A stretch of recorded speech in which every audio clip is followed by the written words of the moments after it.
laban ng mawala ang credibility ay sa pagkakas. Actually, wala na. Nasa pa na yun. O tutuloy-tuloy kami natin ang mga tuloy-tuloy okay?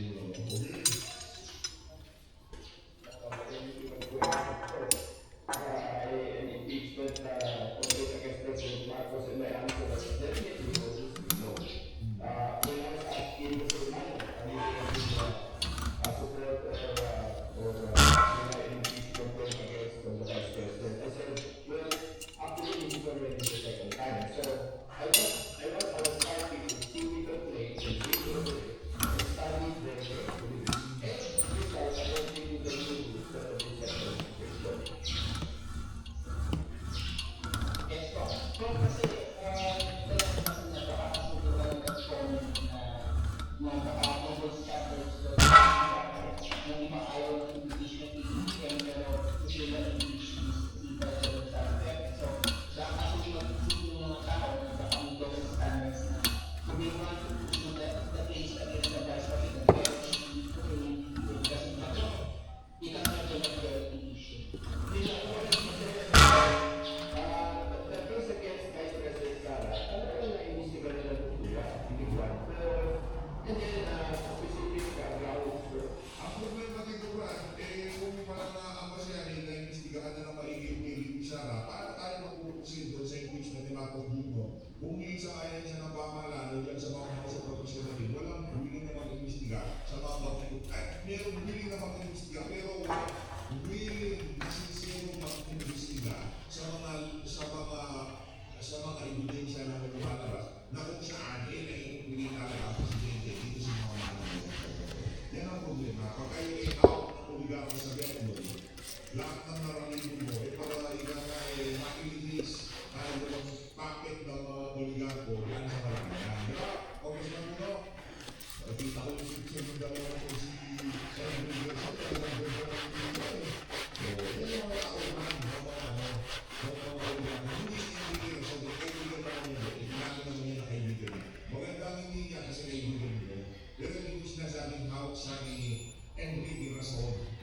or when you stated in the complaint before, Vice President Marcos, speculative lang yan, wala naman naman. And then yung complaint that has been serious, parang wala.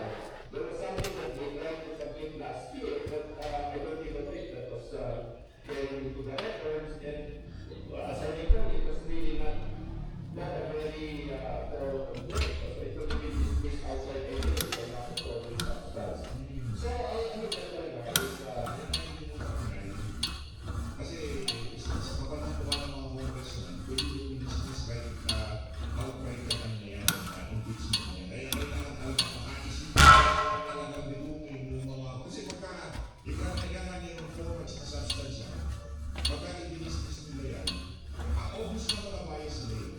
Pero lalo ikakaalala ng mga makikilala sa tayo ng Pilipino kung gaano kasi nakaulo ang karamihan ng ating mga congressman. Yan yung mga panahon na ito. Congressman po lang. And the one standard is that it must be complete informant substance, and it must follow the guidelines defined and set by the Supreme Court in their decision, in their later decision. So, yeah, that's where we are. Next from Thank you. Congressman, sir, Congress po ay BC13. Sir, just clarification dun sa answer niyo. Of course po, kung mag-desisyon ang Korte Suprema naman para pumabor sa Kamara, i-hearing constitutional at dinaan ng proseso ng impeachment case ng Vice President.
Para may mga talents at ensaymana. Bago ko kayo manood, yun ako lang naman yan. Yan ang realidad ng buhay ngayong mga panahon na to. Kumbaga, kahit naman tayo dito sa Pilipinas, pagka meron tayo nakitang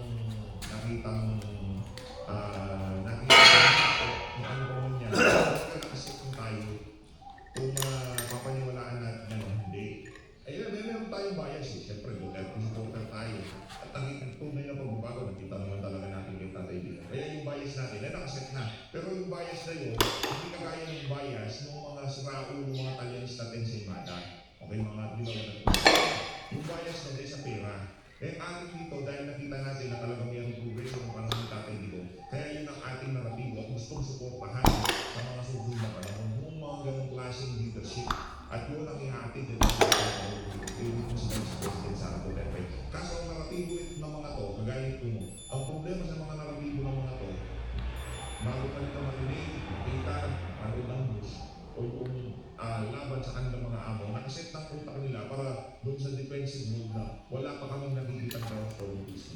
Hindi mapoprosper yung increase ng conflict na yan laban bukir ng gusto, which is normal. Pero dito nga natin ibubulgar ang ating dahilan kung bakit tayo nandito, ang ating purpose dito sa PH Update. Kung bakit tayo nandito, para ipakita sa sabay ng Pilipino kung anong nagbahan ng mga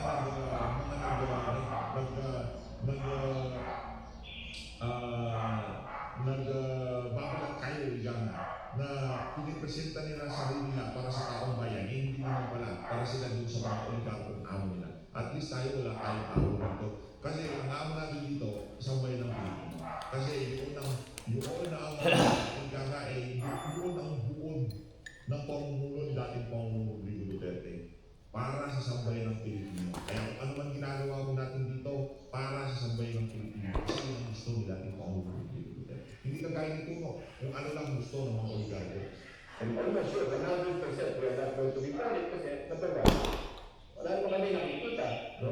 And even when we started, Tatakpan naman ng isang damo kalabay ng mga matay mo. Hindi ko sinasabi mo sa congressman Puno. Hindi ko alam kung tinakpan niya kay congressman Puno. Karamihan siguro ng mga congressman, pero hindi ako siguro ng congressman Puno. Tinakpan na isang damo kalabay yun sa teka. we're trying to think, okay, so what grounds can they put for impeachment case? So is there a violation of the Constitution? Is there any of those things? Kaya wala kami nakikita. So, Nasasakot yung bata ng inyong mga amo. kung alam mo na pag gagawin niya dito will be proper, will be firm, will be economic and accurate. So, ang tiwala namin sa 2 days sa meeting ng Senado ay kompleto. I mean, so whatever Hindi mo ng mga aso ng mga pinakos na House of Representative, nakampo nila yung buhay ng committee. Ano na yung dito na yun? whatever conclusions they will come out with there, I think will probably be 99%, 99.9% the truth. No? So, in light of that, sa po tayo mga investigasyon ni Senator Lacson, ang maganda sa mga sinasabi niya lagi is that everything has to be evidence-based. Tatanggapin niya lahat ng mga paratang pag-aaralan nila. Pero wala akong makita kayo ng tunay na evidence. Hindi makahata, hindi kwento, hindi bagi-bagita. Alam mo, kung yung sinabi ng appropriation chairperson na pinagkatiwalaan nyo sa loob ng 3 taon, hindi pa evidence sa inyo yun. Ewan ko na lang kung anong evidence sa panginahanap din. Walang evidence ang makakapagding kay Marcos Jr. dito sa issue na to. Dahil nga nakaset na utak nyo dyan. Nakaprogram na kayo dyan. Diba hindi pwede mangyari yan? Nakapatok.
hindi na mawala si Marcos Jr. Anong magawa? Baka binabaklas na nga lang si Marcos Jr. dyan sa Malacanang, eh nandun pa kayo sa likod, hinihilan yung papasok. Wala mo talaga bibitaw. Eh wala naman. Thank you, sir. Good morning po, Deputy Speaker po, isang Manila from DGWB. Apo. Sir, Ano po man yan?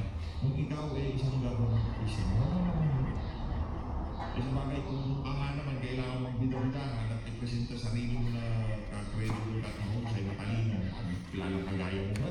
Alam mo, sa dami kong kilalang ganyang klaseng tao, eh, ano pa lang, karakas pa lang eh. Alam ko na basura eh. Hindi ko walang matinulala ko sa bunganga ng mama.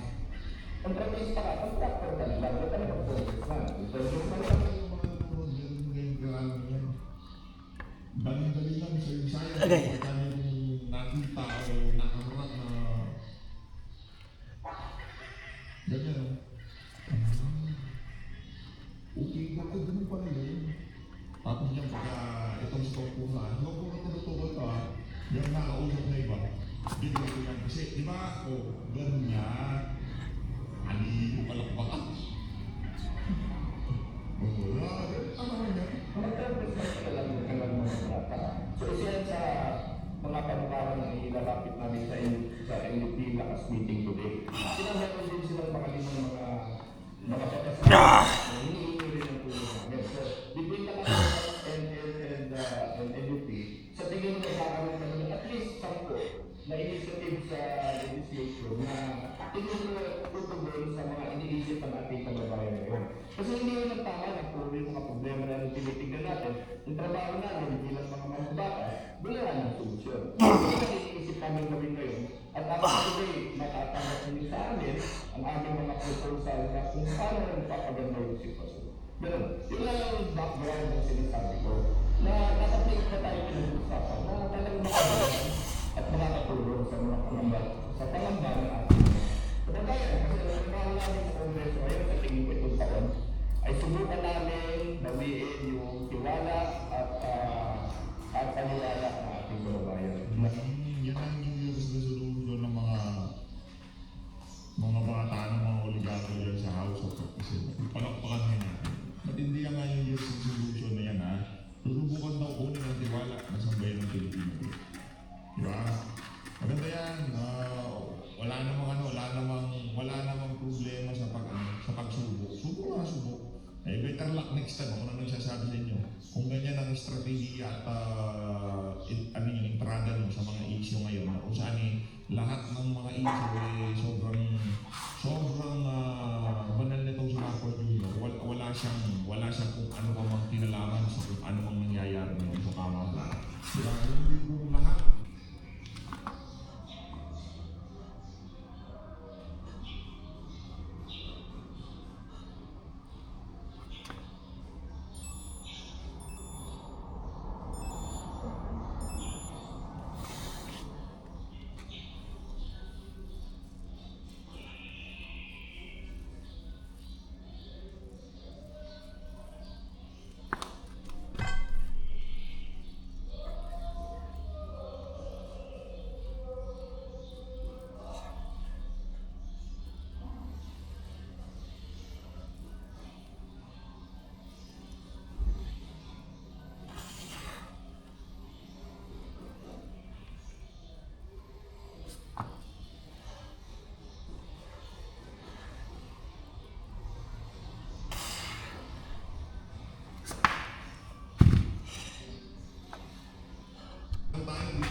Kung sa mga pinag-uusapan natin, hindi kasama si Manuel Bunoan, DPWH Secretary, hindi bigtis yan.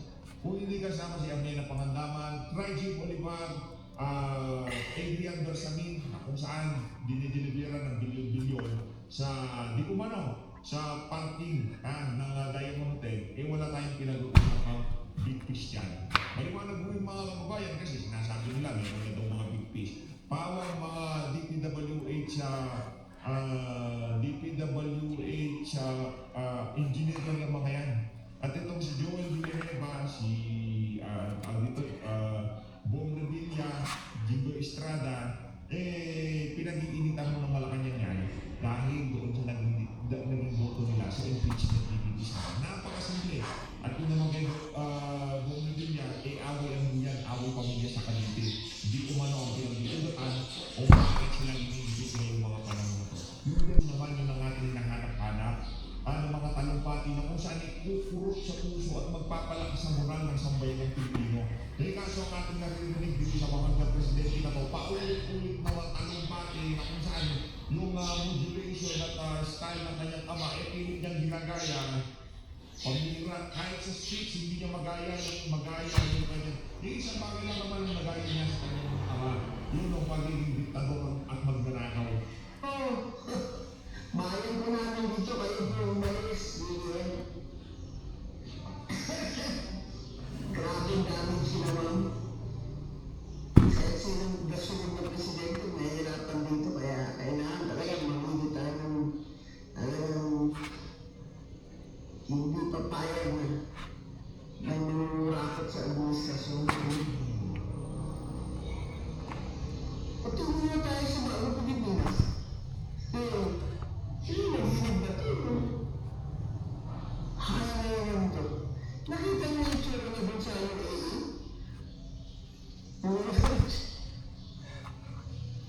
Ang makakot yung Philippine plan para sa bata, tapos nagano meron siya iniisip sa Mahinahay mo siya talagang kitang-kita yung pagiging hinahay sa mga OFW. Kung meron na ito. Hindi naman tayo nagsabi ng panonsin, di ba? Nagsabi ng adik siya kay ni Marco.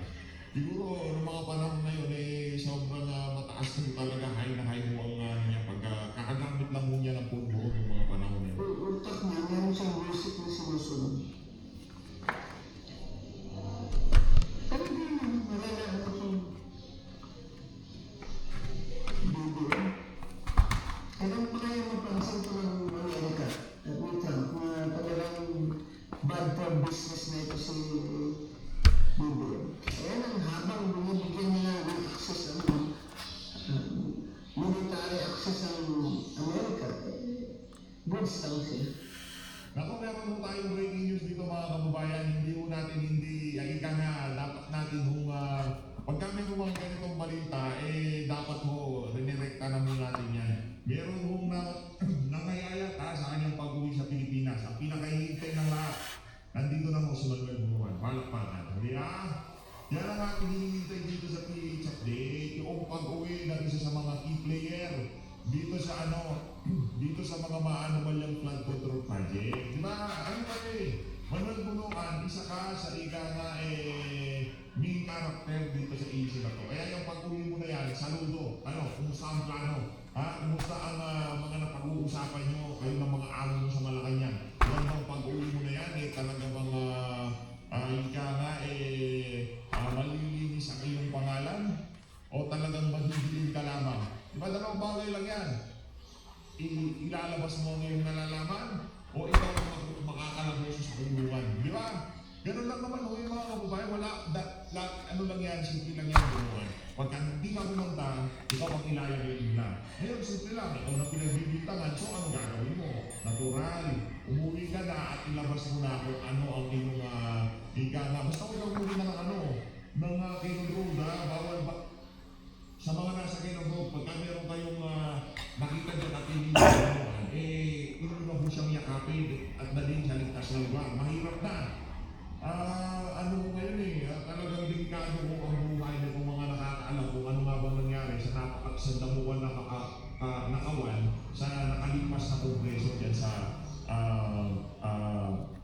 House of Representatives. Kaya naman pala dito kay Bunuan, kung sino man ang iyong mga amo, ikanta mo na yan. Pero grabe. Another year.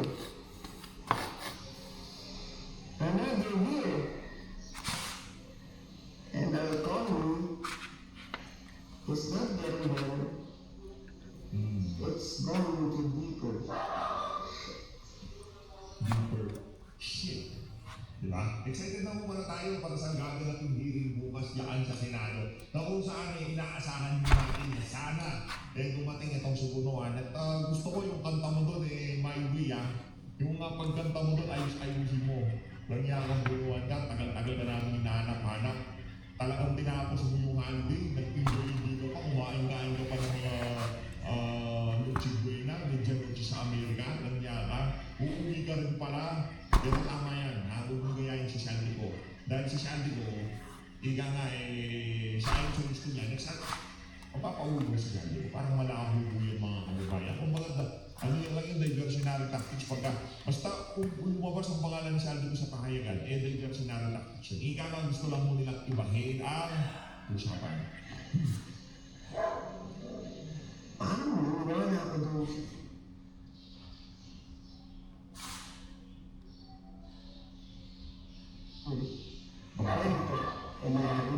There are 3 must-have very powerful mystic skills you can get early in the game in the first region that are fantastic AoE group abilities that will change your mind on mystic skills entirely. Save this for later so you can come back to it, and if builds and guides are your thing, drop me a follow. The first is Lion's Roar, which slams a massive bell end into the ground before bellowing out a giant blast. It has very nice synergy with Leaping Toad, as when you use this versus a target inflicted with Toad Venom, it deals even more damage and spreads the venom all over. Unlock it by interacting with the giant copper bells at the 4 locations, 2 at General Shrine, 1 south of Bloody Fort, and the last found in the abandoned residence in the Witherlands. Next we have Flaming Meteor, which sets your heart ablaze whilst leaping into the air with a demonic inferno like Stallion, hurling a blazing spear and slamming into the ground for 3 AoE explosions. Obtain it by defeating the boss Yuan Shan, found in Bodhi Sea, and then when taking on the challenge version, you have to deflect his red attacks, filling up the eye gauge to the side of its HP bar, signaling that you've learned the mystic skill. And lastly, my favourite of the 3 is the fantastic Guardian Palm. Used normally, it hits a few times for moderate damage, but if followed up after Cloud Step, will transform into this very powerful big AoE slam, smooshing everything in the vicinity for massive damage. To obtain it, simply complete the Where 1,000 Buddhas web side story found in the north of the Sundara land. There are 3 must-have very...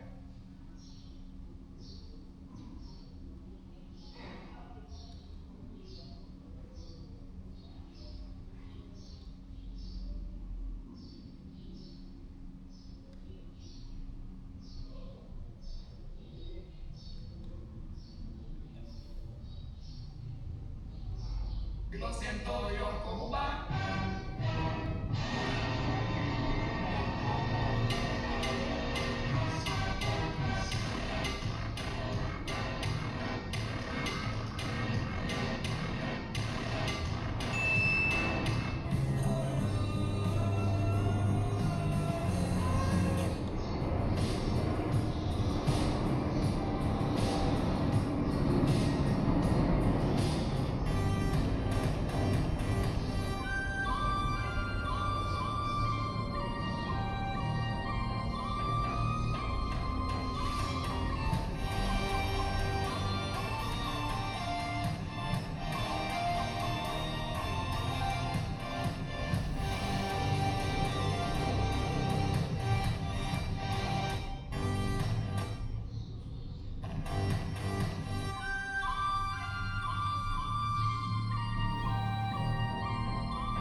Sa kanila.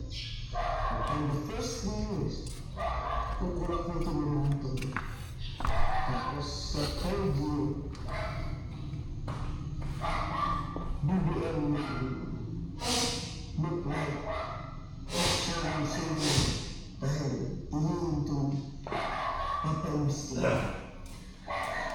Nag-understand yung student at hindi niya na-anticipate na magkaka-nunod ng mga tao at mga bahay sa big, great floods. Di niya na-anticipate ang acts of God. Paano mo na-anticipate ito? Ba nasa oto mo? Abit yan. Talaga ba maniniwala pa kayo na hindi siya puting anak? Tingnan mo. Ate ko Okay lang ba kayo? Okay lang ba kayo? Ano kayo siya? Dapat pa nasan siya? Sabihin na tayo na nagagawa ng resignation ay inciting sedition. Oo. Alam niyo mga bugado ito, buwang tatangan mo. Tatakotin mo pa kami ng sedition. Ayun na nga ako mga kaubayan, lagay ko na dito itong larawan ni Bunuan dahil yan ang importante ngayong mga panahon na to. At ano nga ako po itong post na to na kung saan BGC Boys. Yan dapat talaga makulong yung mga yan. Ng tawa. At walang matinong politiko na makikisapakat dyan sa mga walang yung magnanakaw na yan ang ating brand. Yung BGC Boys, ginagapang ni Joel Villanueva, Boy Rimulya. Ginagapang ni Joel Villanueva, anak ng Petron Garapata. Hindi totoo yung mga sinabi nila.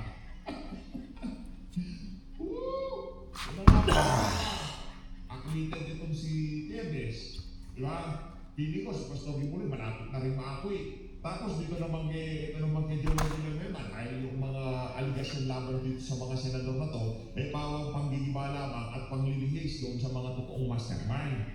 Ngayon, ang pinapahagin nito si Boy Rimulya, ginagapang. Senator Joel, Omnilirat, ang ombudsman, nga tagapagtanggol ng presidente ng mga panahon na to. Ano mo siya, extension mo siya ng, ang tawag dito, ng, ano pangalan ng abogado na po, ng pamahalaan, ng, basta yung pwesto ni dati ni si Soldier. Yung ombudsman extension na Soldier. Tagapagtanggol ng pamahalaan. Tagapagtanggol ni Marcos Tulog. Yan ang tawag Joel Villanueva, kung ano na naman mga ligasyon ang pinapakalan nito si Boy sa'yo. Ginagawa mo ng BGC Boys. Kaya pala, nung nagtaang linggo, maya ang balik dyan sa DOJ, yung mga magnanakaw na to. Ngayon, yung mga magnanakaw, ginagamit nila panlaban doon sa mga kalaban nila sa politika at doon sa mga pinakagalingan nilang politika o palakpakan. Ang bihira yan. Ito pa, speaking of ginagamit itong mga BGC Boys, ano naman ito pa? Jingo Estrada, Bong Revilla. Mali. Wala pa pala, excited si PH. Excited. O yan! Jingo Estrada, Bong Revilla. Sasampalin ng supina. Anak na to, pamihira itong mga kababayan. Ito. Ilalabas sa Department of Justice, DOJ, ang supina sa susunod na linggo laban kay Senator Jingo Estrada at dating Senator Ramon Bong Revilla Jr. Kaunay na hiwalay nilang plunder complaint sa flood control scandal. Bakit pamilira talagang dumit? Ibang klase talaga itong si Boy Rimulya. Gamit na gamit. Lahat ng kahit yan ang pamahalaan. Ibang klase, idolo ko mga kababayan. Sorry Revilla. Nataon na kayo ang mga kalaban ng mga Rimulya sa Cavite. At sorry Senator Jinggoy, kayo ang isa ka sa mga easy target dyan sa Senado, sa mga kontroberya na bumabalot ang administrasyon itong si Angie. Yan ang hirap sa inyo. Ang problema kasi, natutoko lang ng 19th Congress, nagpagamit kayo, dito sa mga Senado na ito, kaya yung mga sa ito, mga mga panahon ito. Yung sa pag-administrasyon, isa ka mga nagpagamit, lalo na doon sa aligasyon na agit ang Pangulo na gumagamit sila ng pinagbabawal na puburon. Ikaw kasi sa mga administrasyon, sa mga suspenso, kung nagkandak sila ng buwan dyan, may maaawa pa kayo sa inyo, kahit po kami nakakawa ng mga pagkakas na pag-ibig, hindi naman ang mga bilang. Saka,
done.